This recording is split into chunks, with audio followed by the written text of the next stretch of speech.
And a hearing today will determine if actor and director Timothy Busfield will stay in jail on allegations of child sex abuse. Police say twin child actors he directed in the TV series The Cleaning Lady say he touched them inappropriately between 2022 and 2024. He's denied the accusations and is currently being held without bail in New Mexico. But today's hearing could change that. ABC News legal analyst Brian Buckmire is here with more on that. Hi, Brian. So detention hearings are typically just to address if a defendant should stay in jail before trial or if they get bail or bond.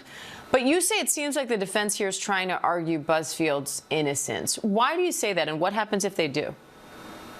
Good morning, Diane. The reason why I say that is because in this response to the prosecution's motion for detention, it's a 237-page response. 17 of those are law. Over 200 pages of those are exhibits. And they're trying to prove that the people making these allegations are completely false, that the parents, the father of the twins was a former attorney who was convicted of federal fraud, and the mother of the twins has a number of civil cases against her for making bad checks.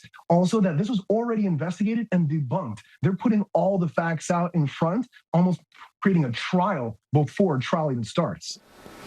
It took Busfield 4 days to surrender to police after the warrant was issued. U.S. Marshals were searching for him, but his attorneys blame that delay on a 20-hour drive he allegedly made to turn himself in. How do you think that'll factor into this decision of whether or not to let him post bond?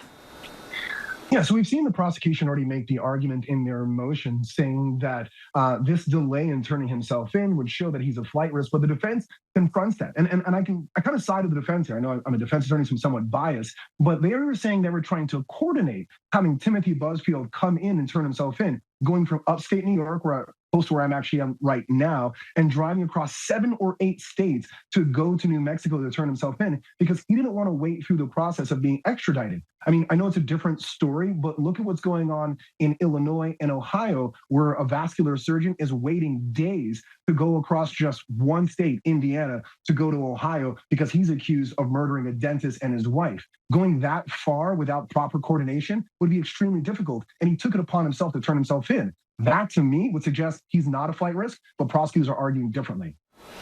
And Busfield's wife, actress Melissa Gilbert, is on the potential witness list. She's already written a passionate letter to the judge asking him to take care of her husband. What do you expect if she takes the stand?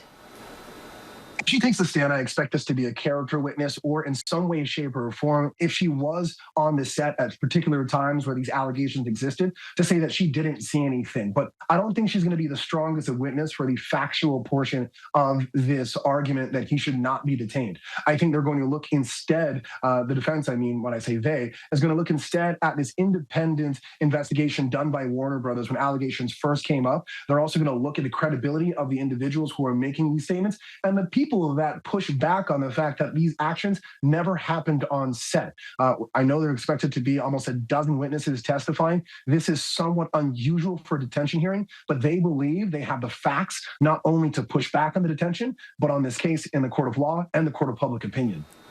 All right, Brian Buckmire, thank you.